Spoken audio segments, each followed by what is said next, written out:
SSTV. Hi welcome to SSTV. ఈరోజు big boss ఎపిసోడ్లో ఏం జరిగిందో తెలుసుకుందాం.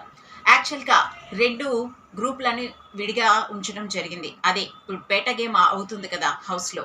So Sanjana group and Madhuri group, mass Madhuri and crack Sanjana ఇద్దరు కలిసి కూడా గేమ్ ఆడుతున్నారు. ఇప్పుడు ఈ 2 గ్రూపుల మధ్య కూడా స్పెషల్గా గేమ్స్ని పెడుతున్నాడు బిగ్ బాస్. ఇదంతా బాగానే ఉంది.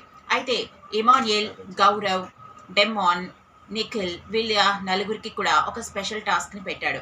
సో 2 గ్రూపులు, ఒక గ్రూపు ఎల్లో ఫ్లాగ్స్, ఇంకో గ్రూపు రెడ్ ఫ్లాగ్స్. సో ఒక మట్లో వీళ్ళు ఆడుతూ లైక్ టగ్ ఆఫ్ వార్ లాగే వాళ్ళకి ఇచ్చిన కలర్ ఫ్లాగ్స్ని వాళ్ళ వైపు ఉన్న బిన్స్లో వేసుకోవాలి. ఈ గేమ్లో ఏంటంటే వాళ్ళు ఫ్లాగ్స్ని కలెక్ట్ చేసి వేసుకోవడమే కాకుండా అవతల వాళ్ళ ఫ్లాగ్స్ని వేయకుండా ఆపడం కూడా గేమ్. సో నలుగురు కూడా చాలా గట్టిగానే గేమ్ని ఆడారు. మిగతా హౌస్ మేట్స్ అందరూ కూడా వాళ్ళని ఎంకరేజ్ చేశారు. అయితే బ్లూ టీమ్ గట్టిగా ఆడి విన్ అవ్వడం జరిగింది. అయితే గేమ్స్ జరుగుతున్నాయి. ఈలోపు సంజన వాష్రూమ్కి వెళ్ళింది. వాష్రూమ్ దగ్గర బిన్ క్లీన్ చేయకుండా ఉండేసరికి డస్ట్బిన్ ఏంటి క్లీన్ చేయకుండా ఉండి ఇలా ఉంటే హైజీనిక్గా ఉండదు, వాష్రూమ్లో యూజ్ చేసుకున్నప్పుడు ఇబ్బందిగా ఉంటుంది కదా, ఇది వెంటనే తీసి పక్కన పెట్టాలి కదా, ఎప్పటికప్పుడు డస్ట్బిన్ని క్లీన్ చేస్తేనే కదా బాగుంటుంది అని చెప్పేసి అడిగింది. అడగడమే కాకుండా ఆ డస్ట్బిన్ని పట్టుకొని ఏకంగా హౌస్లోకి బెడ్రూమ్లోకి వచ్చేసింది. బెడ్రూమ్లో అందరూ మాట్లాడుకుంటూ ఉండగా ఆ బిన్ తీసుకొచ్చి అక్కడ పెట్టింది. అదేంటి సంజన గారు ఇక్కడికి తీసుకొచ్చారు, ఇలా చెప్తే నేను ఎవరితోన్నా పెట్టి తీద్దును కదా, ఇంకా ఫ్లోర్ క్లీన్ చేయలేదు కదా, ఆ ఫ్లోర్ క్లీన్ చేస్తే గనక అప్పుడు డస్ట్బిన్ కూడా అక్కడి నుంచి తీయించేద్దాం అని చెప్పేసి సుమన్ మాట్లాడాడు. అప్పుడు మీరు ఫ్లోర్ క్లీన్ చేసే వరకు ఆ డస్ట్బిన్ అట్లా ఉంచితే మిగతా వాళ్ళకి వెళ్ళిన వాళ్ళకి చిరాగ్గా ఉంటుంది కదా, ఇది హైజీనిక్ కాదు, నాకు ఇరిటేటింగ్గా ఉంటుంది, డస్ట్బిన్ అస్తమాను చెప్పాలా, ప్రతిసారి నేనే తీయాల్సి వస్తుంది, నేనేమి మీ పని మనిషిని కాదు అని సంజన అన్నది.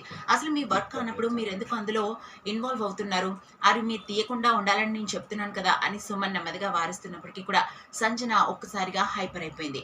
ఇంట్లో వాళ్ళందరూ కూడా అది కాదు ఇక్కడ పెట్టకండి, బెడ్రూమ్లో డస్ట్బిన్ ఉంటే ఇరిటేటింగ్గా ఉంటుంది కదా, ఆల్రెడీ వాష్రూమ్లో ఉన్నందుకే మీకు చిరాగ్గా ఉంది, ఏకంగా మీరు బెడ్రూమ్కి తీసుకొస్తే డస్ట్బిన్ మాకెలా ఉంటుంది, దయచేసి ఆ డస్ట్బిన్ని బెడ్రూమ్ నుంచి తీసేయండి అని చెప్పేసి అందరూ రిక్వెస్ట్ చేశారు. అయితే సంజన నేనే వెళ్ళి ఫ్లోర్ క్లీన్ చేస్తాను, నా పని కాదు, కానీ బాత్రూమ్ నేను క్లీన్ చేసి అప్పుడు నేనే వచ్చి డస్ట్బిన్ని తీస్తాను, అప్పుడు నేను ఎంత ఇరిటేట్ అయ్యానో మీకు తెలుస్తుంది అని చెప్పేసి సంజన మాట్లాడింది. వెంటనే సుమన్ మీరు ఎలా చేయడం కరెక్ట్ కాదు, ఫస్ట్ ఒక డస్ట్బిన్ అక్కడి నుంచి తీసేయండి అని చెప్పారు. అలాగే నిఖిల్ కూడా రిక్వెస్ట్ చేశాడు. ఇమాన్యుయల్ ప్రతి ఒక్కరు చెప్తూనే ఉన్నారు.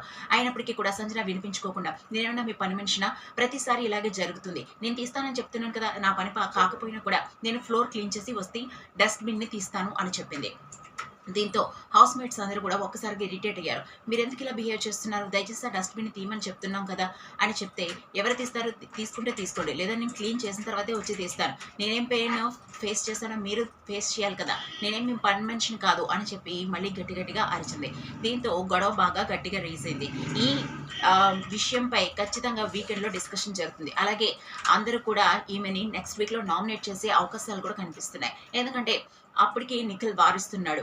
సుమన్ కూడా వాళ్ళు వచ్చి చేస్తారు, మీరు ఇరిటేట్ అవ్వకండి, మీరు యూజ్ చేసుకుని వచ్చేయండి, అందరూ తీస్తారు, ఇక్కడికి డస్ట్బిన్ తేవడం తప్పు కాబట్టి డస్ట్బిన్ మాత్రమే తీయండి అని కూడా చెప్పాడు. దానికి కూడా సంజన ఊరుకోలేదు. అయితే ఈ గొడవ తర్వాత కాసేపటికి గేమ్ కంటిన్యూ అవుతుండగా ఇద్దరు పోలీసులు ఇంట్లోకి ఎంట్రీ ఇచ్చారు. అది మన పాస్ట్ సీజన్స్ అర్జున్, అంబటి, అమర్దీప్ ఇద్దరు పోలీసులుగా లోపలికి వచ్చారు. కాసేపు వాళ్ళు అందరితో నవ్వుతూ మాట్లాడుతూ ఎంటర్టైన్ చేశారు. అలాగే మీరు ఇక్కడ ఇంట్లో దొంగతనాలు ఎక్కువగా అయిపోయినాయి, దొంగలు ఎక్కువ ఉన్నారు, అందుకే పోలీసులమైన మేము రావాల్సి వచ్చింది, మీ దొంగతనాలేంటో మేమంతా చెక్ చేసి మిమ్మల్ని సెటిల్ చేస్తామని చెప్పి ఇంట్లోకి వెళ్ళి అందరు బెడ్స్ దగ్గర సెట్ చేశారు. చెక్ చేసేసరికి వాళ్ళకి ఒక్కొక్కరు బెడ్ దగ్గర చాలానే కనిపించాయి. ఒకరి బెడ్ దగ్గర గుడ్లు, ఒకరి బెడ్ దగ్గర ఫుడ్, ఒక బెడ్ దగ్గర ఫ్రూట్స్, ఇన్ని దొంగతనాలు చేస్తున్నారేంట్రా, కిచెన్లో ఉండవలసినవన్నీ కూడా బెడ్రూమ్లో ఉన్నాయండి అని చెప్పారు. ఇక్కడ తనుజ, సుమన్ శెట్టి అలాగే ఇమాన్యుయల్ అందరూ కూడా నవ్వుతూ కూర్చున్నారు. వాళ్ళు ఏమేమైతే దొంగతనాలు చేశారో వాటన్నిటిని కూడా వాళ్ళు సీజ్ చేసి అమర్దీప్ మరియు అర్జున్ అంబటి తీసుకుపోవడం జరిగింది. ఎందుకంటే హౌస్లో చాలామంది ఫుడ్ని ప్రిజర్వ్ చేసేసుకున్నారు, వాళ్ళు మంచాల కింద దాచేసుకున్నారు. అలాగే ముందు కూడా పానీపూరి బండి దగ్గర కూడా సుమన్ అలాగే తనుజ అండ్ దివ్య, రీతు వీళ్ళందరూ కూడా దొంగతనంగా పానీపూరి తినడం కూడా జరిగింది. సో ఈ దొంగతనాలు ఎక్కువైన కారణంగా అమర్దీప్, అర్జున్ అంబటిని పోలీసులుగా దింపి వాళ్ళ దగ్గర నుంచి మొత్తం రికవరీ చేసేసాడు బిగ్ బాస్. వచ్చే వారంలో ఖచ్చితంగా ఇప్పుడున్న గొడవలు అలాగే పేట టీంలో జరిగిన డిస్కషన్స్ వల్ల నామినేషన్స్ జరిగే అవకాశం ఉంది. మరి నాగార్జున వీకెండ్లో ఏం చెప్తారో చూద్దాం. ఏదేమైనప్పటికీ కూడా రేపటి ఎపిసోడ్లో మళ్ళీ కలుసుకుందాం. లైక్ చేయండి, షేర్ చేయండి, సబ్స్క్రైబ్